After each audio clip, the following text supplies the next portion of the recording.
Good morning, I'm Jeff from the Overwatch team.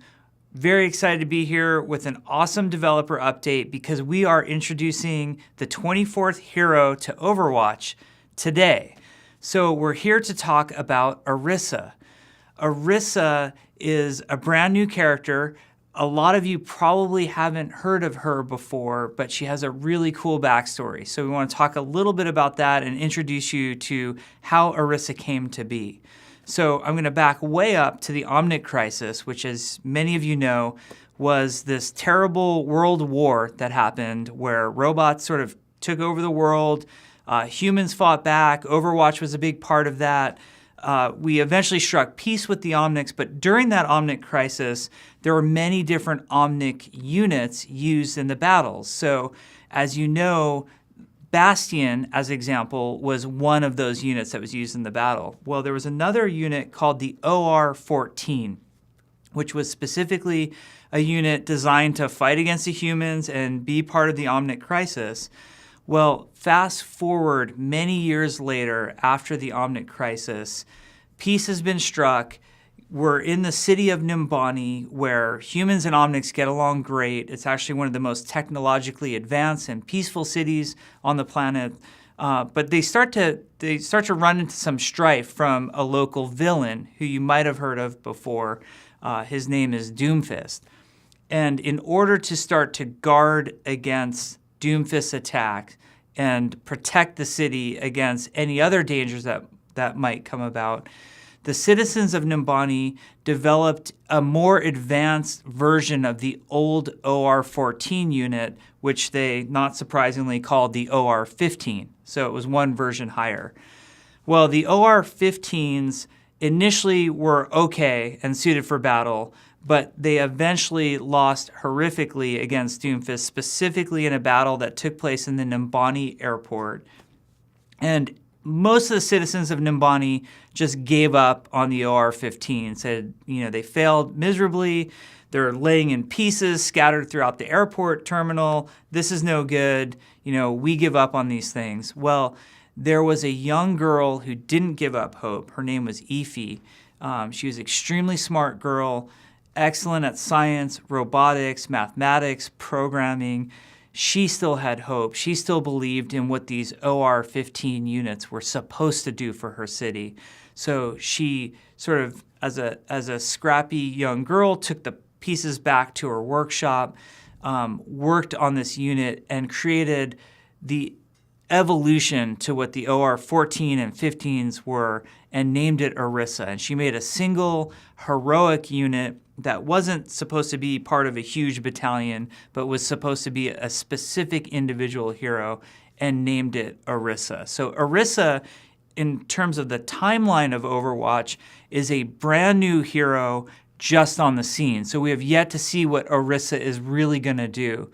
So that's part of what's very exciting. Most of our heroes have a big historical background. We've seen them succeed and fail in their past histories, where Orisa is new on the scene, and it is Ify who has created her, who is really encouraging her to become a new hero of the future. Now, let's talk about mechanically what Orisa does and what she brings to the game and why we designed Orisa the way we did.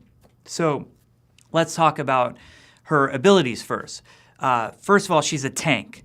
So she will be in the tank role. Her primary weapon is called the Fusion Driver. Think of it as a projectile-based machine gun. She moves a little bit more slowly when she's shooting it, but it has a good range to it. Probably more range than almost any of our tanks have on their weapons. Maybe Zarya's alternate fire goes, equally far. But she's got a good range on it, good rate of fire, really high sustain weapon with a large clip size. So that's the Fusion Driver.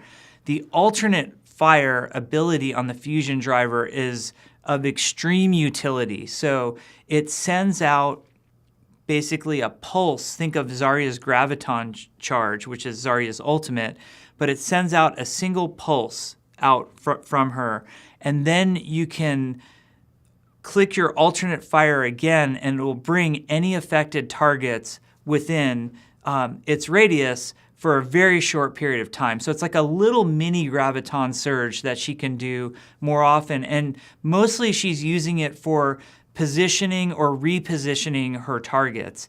It also, briefly puts them in place. So if you have a teammate who's a Widowmaker or a Hanzo or even Orisa with her great range on her gun, can shoot towards that, and it really helps you line up some critical shots. That can happen. You can also pull people around corners with it. So that's a really fun ability that she has. She also has a tank ability called Fortify. And what Fortify does is it not only makes Orisa a little bit tougher, but it prevents Orisa from sustaining any sort of crowd control ability that might be used against her. So like the most obvious examples are maybe Pharah's Concussive Blast, which normally knocks people around, moves them out of position. If Orisa has Fortify on and she's going over that bridge in the Gardens of Lijiang Tower, you can't knock her off at that point. She's in place. Plus, she doesn't take as much damage as well. So Fortify is a very useful, very straightforward tank ability. Now, one of Orisa's most defining abilities is her Protective Barrier. The Protective Barrier is, think along the lines of Reinhardt's Barrier Shield or Winston's Barrier Bubble that he throws out. The Protective Barrier has quite a range to it. It's roughly the size and shape of about half of Winston's bubble, and it goes out anywhere where she targets it. So it could be in front of her, could be slightly off to the side. She could use it in close on herself, or she could use it, further in front of her to shield an ally. And it creates a barrier that has the normal amount of damage it can take, like other barriers in the game. You can destroy it. Things that go through barriers like Symmetra's alternate fire will go through this. So it's got a lot of utility to it and a lot of use and a lot of protectiveness. And lastly, there's her ultimate ability, which is her supercharger. So she wears this drum-like item on her back. When her ultimate's up, she can take it off her back, throw it down on the ground, and it's effectively damage boosting anybody who's in line of sight of the supercharger. Now, the thing about the supercharger is that the enemy team can kill the supercharger. So you really need to make sure to protect your supercharger either with your Protective Barrier, or maybe you want to put the supercharger, just off to the side, out of line of sight of your enemies, but in line of sight of your teammates. So there's some gameplay there to figuring out where the supercharger is, because if the enemy team kills it right away, then your team loses all of that benefit. Now, with Orisa, I really want to talk about why are we adding another tank? Because I know that topic will come up, and a lot of people are sort of wondering, how do we pick what heroes come next? And there's a lot of reasons for that, but primarily with Orisa, we were looking at our tank lineup, and we have heroes like D.Va and Winston who are much more disruptive in terms of tanking. They're much more defined by their mobility. They like to get in, they like to get out, they don't stay in one place for too long. They cause a lot of disruption and harassment.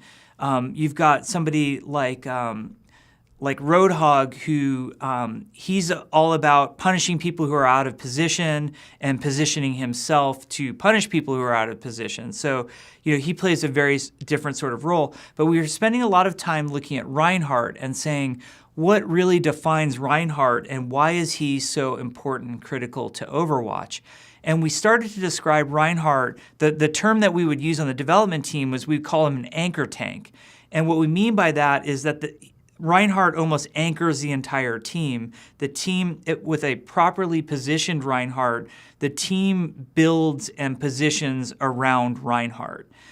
Because he doesn't have a lot of mobility abilities, and because he has that Protective Barrier in front of him, you sort of know where to position yourself and when the team is going to engage or disengage based upon what Reinhardt is doing. So we like this idea of what we kept calling an anchor tank.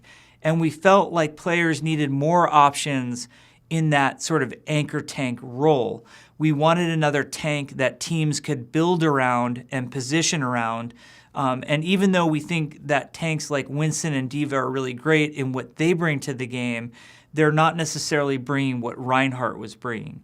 So we hope that in Orisa, there is now another option to a low mobility tank, but one that brings a high amount of protection in her protective barrier, where you kind of see her on the battlefield and go, oh, okay, we're approaching from this angle. I will get behind Orisa. I'll follow Orisa. She'll put the barrier up. We'll follow her in and we'll engage in that regard. So we know that there are concerns about barriers in the game.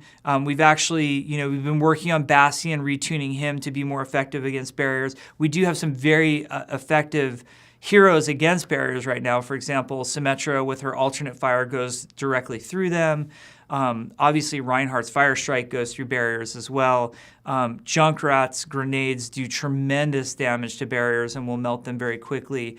And if barriers become too much of a thing, we're looking at those in terms of balance and how to adjust accordingly. Most of all, we just wanted to bring a new and exciting hero to Overwatch. Not only does she fill a role that we felt was very needed, not just a tank, but one of these anchor tanks that you really build a team around.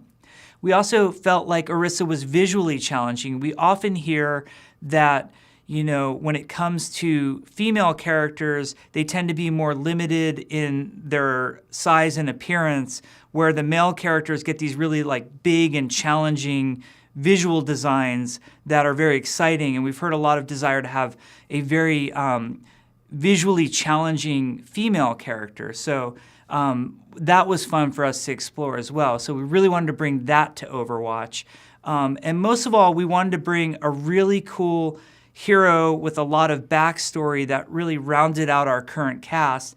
That is not only these old school heroes who took part in the old Overwatch and Talon and Omnic battles of the past, but really brought something new and gave us some new hope to look forward to what are the heroes of the future going to bring to Overwatch. So we're really looking forward to all the feedback we're going to get on Orisa. We're going to keep working on her until she's just right and just perfect. We hope you enjoy her, and thank you very much. We'll see you soon.